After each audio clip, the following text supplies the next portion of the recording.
So, can you introduce yourself to start? Sure. Yeah. Okay, my name is Stephanie Kumah. I'm a French and government double major. So I'm from Fairfax, Virginia, Northern Virginia, but I've spent a lot of time abroad.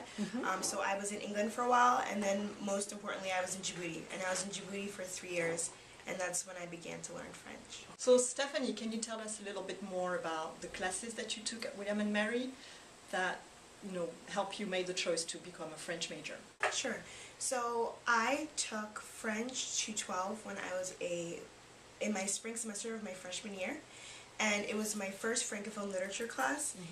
And I remember reading a poem by Guy Tyrolien, and it was on a little child, and it was from the perspective of this young child in a country that had just been colonized, and the settlers had just arrived. And I remember being really fascinated by this perspective of this young child in the face of all the change and all the different things that were occurring at the time, and really wanting to delve more deeply into that perspective and understanding that perspective. I also afterwards took a class on Francophone literature specifically, and I took a class on, and it was on the islands. And one of the theoretical texts we looked at was by Césaire. And in the text he talks, it's called Cahier d'un lecteur au pays natal. And I remember one of the quotes in the work was un foule qui ne sait pas faire foule. And I always remember that, just this idea of this crowd not knowing how to be a crowd and not being able to really do the things that it was intended to do. Something about that disconnect really interested me, and I knew afterwards that Francophone literature was something that really interested me, and this perspective was something that I really wanted to explore, whether that be through research or further study. Is there anything, particular experiences that you lived through growing up in Ghana? You lived also in Ethiopia? Djibouti. That's okay. That's okay. So, are there any particular experiences living in Ghana or living also in Djibouti that created this connection? Yeah. While you were in learning about Francophone lit? Sure. One of the things I feel as though I always empathize with was this language identity, because as someone who is African but also American, I've always spoken English throughout my life, but my parents, they all speak Tree.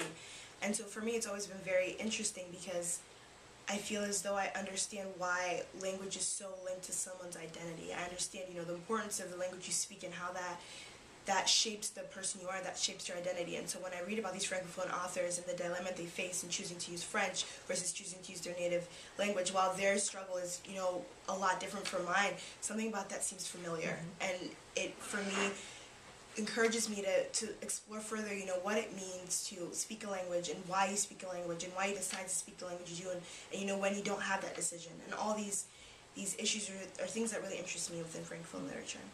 So you're doing an honor thesis this year, so can you talk about this project, and of course let us know about the origins of this project. How did you come to pick this specific topic? Sure. So I was in Lyon, France last semester, and while I was there I took a class on the political history of France that focused on the world wars.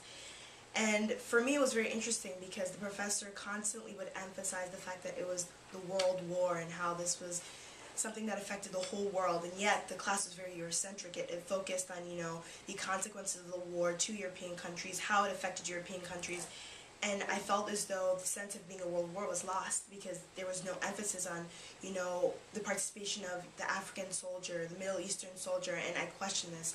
I wondered why is there this absence?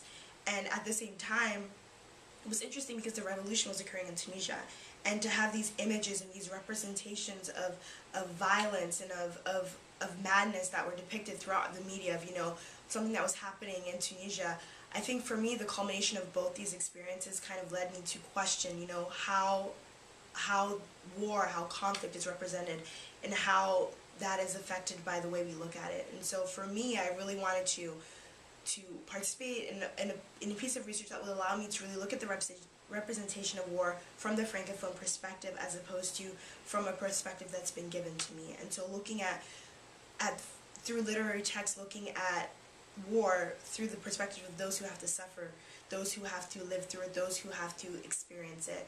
And it's a perspective that's often ignored, and I think that it's important that we really bring this perspective back to light, and we really pay attention to it because it's important. So what are the texts you're going to be working with?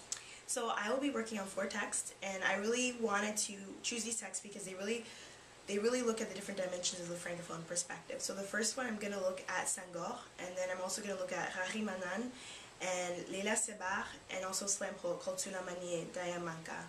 And I think that each of these authors will provide a unique perspective, because I think that the Francophone perspective is not one-dimensional. It must be looked at in terms of, its multifaceted nature, and I think that each author will speak to the representation of war in a way that will allow me to have a more legitimate representation of war through my work.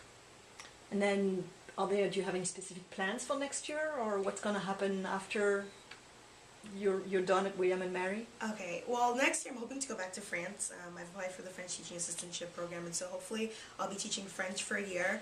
And after that, I hope to go to law school. I'm very interested in human rights law, especially as it pertains to immigration issues and refugee issues. And, hopefully one day with this background in both government and French, I really hope to use what I've learned here in my career. And I think that, being able to have this degree from William and Mary and being able to do this research will give me the edge I need to really do well in that career. Okay. Thank you.